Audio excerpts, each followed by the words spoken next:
आप लोगों ने डिवाइस ड्यूड को सब्सक्राइब कर रखा है, तो पैसा वसूल करना मेरी जिम्मेदारी है। और आज की वीडियो में मैं आपका बहुत सारा पैसा बचाने वाला हूं, क्योंकि आज की वीडियो में आपको बताऊंगा कि अगर आपको 2026 में एक बढ़िया से भी बढ़िया स्मार्टफोन बिल्कुल मेरी तरह और आपकी तरह लेना है, तो इस वीडियो को अंत तक जरूर देखना, क्योंकि बहुत सारी चीजें होती है आपको स्मार्टफोन लेने से पहले उन बातों पर ध्यान रखना पड़ता है, और आज हम उन्हीं के बारे में बात करने वाले हैं। लेकिन उससे पहले, हेलो डीडी फैमिली, क्या हाल चाल है सबके? होप यू लोग fine and have a good day. मेरा नाम है Abhishek, you are watching device dude. Let's start the video. Number 1 आता है और सबसे इंपॉर्टेंट चीज आती है, और वो है पैसा। मुझे पता है कि आपके पास बहुत सारा पैसा है, क्योंकि हम खानदानी गरीब है। हमारा बाप गरीब, दादा गरीब, परदादा गरीब, उसका बाप गरीब, सब गरीब। मैं बात पैसों का नहीं कर रहा, मैं बात कर रहा हूँ बजट की, कि आप अपने फोन के लिए कितना पैसा स्पेंड कर सकते हो, एंड उसे हम नाम देते हैं बजट। ये जो चीज है ये लोगों के ऊपर पर्सन टू पर्सन डिपेंड करता है। कोई बंदा 10,000 का मोबाइल लेता है तो कोई 1 लाख रुपए का। तो आपको सबसे पहले डिसाइड करना है कि आपको कौन से बजट में एक स्मार्टफोन लेना है। और 2026 एक ऐसा दौर आया है जहाँ पे स्मार्टफोन के प्राइसेस बहुत ऊपर उठ चुके हैं। तो मेक श्योर कि आपको थोड़ा सा बजट टाइट करना पड़ेगा और थोड़ा सा बजट इंक्रीज करना पड़ेगा एक अच्छे स्मार्टफोन खरीदने के लिए। एक बार बजट डिसाइड हो जाता है तो हमारे सामने 3 स्मार्टफोन आते हैं। नंबर 1 आता है बजट स्मार्टफोन, नंबर 2 आता है मिड रेंज स्मार्टफोन, और नंबर 3 आता है फ्लैगशिप स्मार्टफोन। बजट स्मार्टफोन वो होते हैं जो कि कॉमन यूज के लिए, डे टू डे लाइफ के लिए, सोशल मीडिया के लिए, इन सब के लिए काम आते हैं। जैसे कि हमारे जो फादर लोग हैं फोन उठाते हैं और काटते हैं, उन लोगों के लिए एक बजट स्मार्टफोन काफ़ी अच्छी चॉइस हो सकती है। लेकिन फिर आते हैं एक मिड रेंज स्मार्टफोन, जहाँ पे हमें, यानी कि हम जैसे लोग जो कि परफॉर्मेंस ओरिएंटेड होते हैं, एक डिसेंट कैमरा चाहिए होता है, एक अच्छी बैटरी लाइफ चाहिए होती है, एक अच्छी डिस्प्ले चाहिए होती है, और वो भी कम से कम प्राइस में। तो हम लोग लेते हैं एक मिड रेंज स्मार्टफोन, जो कि एक तरह से हम कहते हैं बैलेंस स्मार्टफोन होते हैं, जिसमें हमें कई बार वैल्यू फॉर प्रोडक्ट मनी मिल जाता है। और लास्ट होता है वो होता है फ्लैगशिप कलर, जो कि बहुत ही मोटे असामी लोग लेते हैं, जैसे कि आप लोग। तो आप लोग एक ऐसा स्मार्टफोन लेते हो जिसकी प्राइस रेंज करीब 50,000 से ऊपर होती है, एंड आपको मिलता है हर चीज में एक best experience, best camera, best display, best performance, best software, and even best battery life. तो आपको डिसाइड करना है अपने बजट के हिसाब से कि आप इन तीनों में से कौन सा फोन लेने वाले हो, और उसके बाद हम आगे बात करते हैं कि किन चीजों पर आपको स्पेशली ध्यान देना चाहिए। सबसे ज्यादा चीज जो आप मोबाइल में देखते हो, और वो है डिस्प्ले। आपको फोन लेते वक्त डिस्प्ले में सबसे ज्यादा इंपॉर्टेंस देनी होती है। वैसे तो 2026 चालू हो चुका है, एंड आपको कोशिश करनी है कि आप कम से कम एमुलेट डिस्प्ले वाला स्मार्टफोन लो, चाहे वो फुल एच डी हो या 1.5K हो, एंड मेक श्योर कि आपके फोन में रिफ्रेश रेट होना ही चाहिए। अगर आपका बजट लिटरली 10,000 है तो आप एक IPS डिस्प्ले वाला स्मार्टफोन ले सकते हो, लेकिन उसमें भी रिफ्रेश रेट होगा, चाहे 90 हर्ट्ज क्यों ना हो, लेकिन एक रिफ्रेश रेट आपको स्मूथ एक्सपीरियंस देता है। और अगर आप 15,000 से ऊपर का खर्चा कर रहे हो तो आपको एमुलेट डिस्प्ले मिल जाएगी एंड 120 हर्ट्ज भी मिल जाएगी। तो लिटरली भाई, आप हमेशा चेकआउट करने के बाद ही लेना, क्योंकि डिस्प्ले आप हमेशा डेली लाइफ में यूज करते हो, और अगर आपके फोन की डिस्प्ले ही अच्छी नहीं होगी तो आपको उसे यूज करने का मन भी नहीं करेगा। नंबर 2 आता है, और वो आता है कैमरा। देखो, जो लोग बजट स्मार्टफोन लेते हैं उनसे हम कह सकते हैं कि आपको अपने कैमरे से इतनी रिलायबल फोटो नहीं मिल पाएगी। लेकिन जो भी लोग एक मिड रेंज स्मार्टफोन लेते हैं या एक फ्लैगशिप स्मार्टफोन लेते हैं, उनके फोन में कैमरा काफी अच्छा मिल जाता है। तो मेक श्योर कि आपके कैमरा में कोई ना कोई अल्ट्रा वाइड या टेलीफोटिक कैमरा होना ही चाहिए, जो कि कैमरा में एक एडिशनल पॉइंट होता है एंड काफी सारे बेनिफिट देता है। नंबर 2, कोई ना कोई आपको सेंसर होना ही चाहिए, और अगर सोनी का सेंसर हो तो सोने पे सुहागा। क्या बात कर रहे हैं? लेकिन प्लीज एक बात ध्यान रखना कि कोई भी कैमरा फोन आप मेगापिक्सल मत देख के लेना, क्योंकि मेगापिक्सल हर चीज नहीं होती है।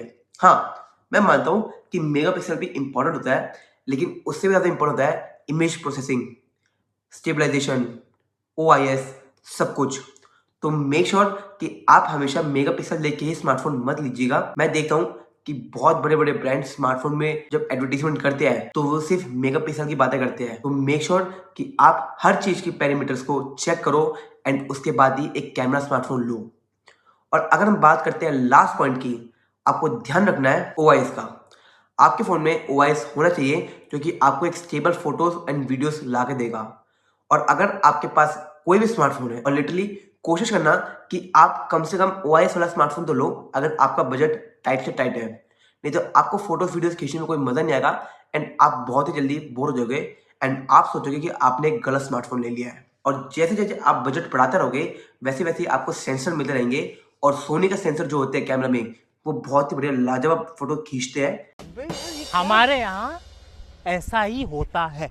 तो लिटरली अगर आपका बजट में सोनी के सेंसर वाला कैमरा आता है तो आप देख सकते हो क्योंकि हो सकता है वो बेस्ट कैमरा वाला फ़ोन हो सकता है। नंबर 4 आता है और वो आता है परफॉर्मेंस।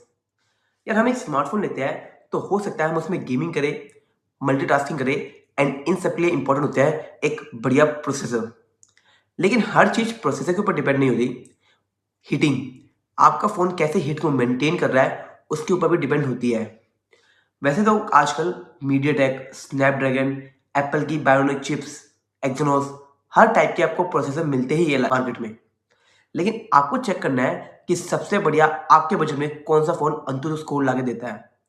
अंतुतु स्कोर एक ऐसा स्कोर है जिससे आपको अपने फ़ोन की परफॉर्मेंस पता चल जाएगी एंड लिटरली आप मानोगे नहीं, आप on the basis of अंतुतु performance आप अपने फ़ोन को जज कर सकते हो कि वो कैसी परफॉर्मेंस लाके देगा। लेकिन एक बात ध्यान रखना, हर चीज़ परफॉर्मेंस नहीं होती। आपको अपने फ़ोन की हीटिंग मैनेजमेंट भी देखनी है कि आपका फ़ोन अच्छी तरह से हीट को मैनेज कर रहा है या नहीं कर रहा। लेट्स से आपका फ़ोन हीट अप जल्दी होता है, लेकिन वो कूल डाउन भी बहुत जल्दी हो जाता है। तो हो सकता है कि आपको एक स्टेबल एक्सपीरियंस मिले। वहीं पे आपका फ़ोन हीट बहुत जल्दी हो रहा है, पर कूल डाउन इतनी अच्छी नहीं हो रहा है। तो हो सकता है कि आपको फ्रेम ड्रॉप्स बहुत आराम से मिले। तो ध्यान रखना, ये नहीं होता कि जितना ज़्यादा अंतुतु स्कोर उतना बढ़िया परफॉर्मेंस। ये बात तो सच है, लेकिन फिर भी आपको हीटिंग को अपने दिमाग में रखना है, नहीं तो हो सकता है कि आप आगे जाके एक ऐसा स्मार्टफ़ोन ले लो जिस पे आप गेमिंग कर ही ना पाओ। नेक्स्ट पार्ट आता है और ये कुछ हम बात करते हैं बेसिक्स के बारे में, जैसे कि बैटरी एंड चार्जिंग। आपको एक ऐसा स्मार्टफ़ोन लेना है जिसमें आपको बिग बैटरी मिले और अगर सिलिकॉन बैटरी का यूज़ किया हो तो और भी बढ़िया, जिसमें आपको कम स्पेस में एक बड़ी बैटरी मिल जाती है। लेकिन कोशिश करना कि 2026 में आप कम से कम 5000 mAh की बैटरी लो एंड एक fast charger low. Yes, 20 what, 45 what अभी फास्ट चार्जिंग नहीं होते। आप कम से कम नहीं तो 60 वॉट, 70 वॉट, 80 वॉट वाली चार्जिंग लो ताकि आपका फ़ोन मिनटों में चार्ज हो जाए एंड आप अपने फ़ोन को पूरे दिन यूज़ कर सकते हो।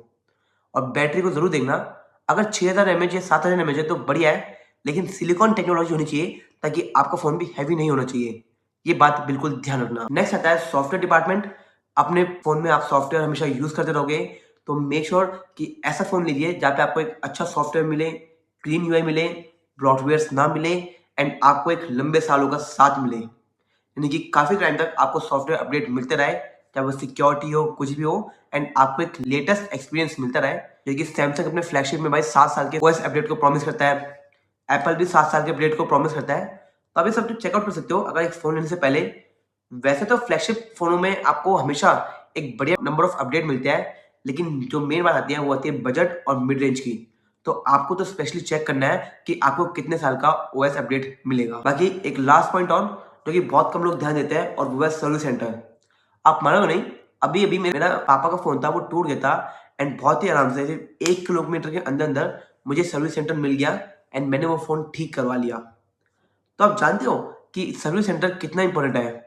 भगवान ना करे आपके नए स्मार्टफ़ोन के साथ कोई दिक्कत आ जाती है, उसका सर्विस सेंटर बहुत दूर है, तो आपको जाने में भी आलस आएगा एंड उसे लाने में भी आलस आएगा।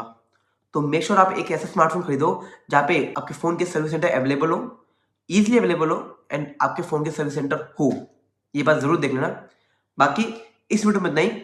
अगर आपके पैसे थोड़े बहुत भी बच गए हो तो चैनल को सब्सक्राइब कर सकते हो क्योंकि ये वाली इन्वेस्टमेंट में आपको रिटर्न ज़रूर मिलेगा। बाकी मिलता है आपको एक और नई ब्रांड न्यू वीडियो से। तब तक के लिए जय हिंद, जय भारत।